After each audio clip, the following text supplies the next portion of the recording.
Assalamu Alaikum wa rahmatullah. Welcome to a new video of the most important Islamic religious questions. Please subscribe and activate the bell to help us continue. Don't forget to pray for Muhammad Sallallahu Alaihi Wasallam.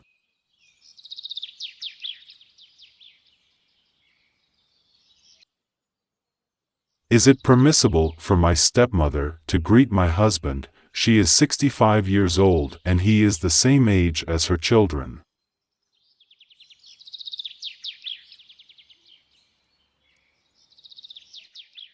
Cannot be, because he is a foreigner from her, and not one of her mahrams, and God knows best.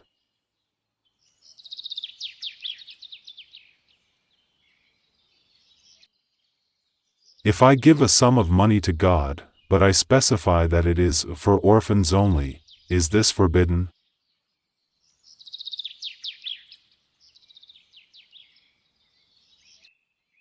There is nothing wrong with that, and God knows best.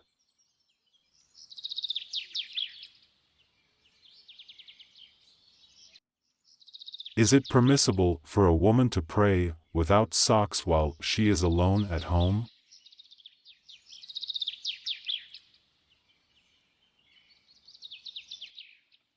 Scholars differed on this issue, and it is better to cover the feet, even by wearing a long dress, and God knows.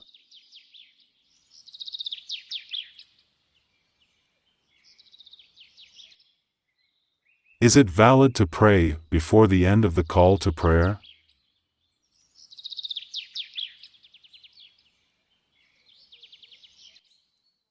The lesson is the coming of time, and the call to prayer is a sign of that.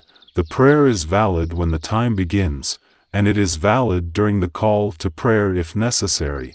If it is not necessary, then it is correct, but it is disliked. The sunnah is to listen to the muezzin, repeat the call to prayer, pray the sunnah prayer, and then perform the prescribed prayers in congregation in one of God's houses, unless there is a legal excuse. And God knows.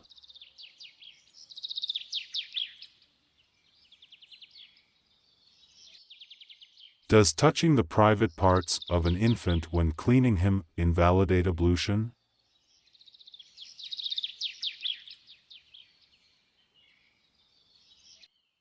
The scholars differed on this matter based on two opinions. Some of them said that it invalidates ablution, and some of them said that it does not invalidate ablution. The bottom line is what is most likely is that the mother's ablution is not invalidated if she touches the private parts of her child. Despite this, it was not reported from the Prophet, may God bless him and grant him peace, that he commanded the women of the companions to repeat ablution whenever they needed to touch the private parts of their children, even though the current custom is that women often touch the private parts of their children, and God Almighty knows best.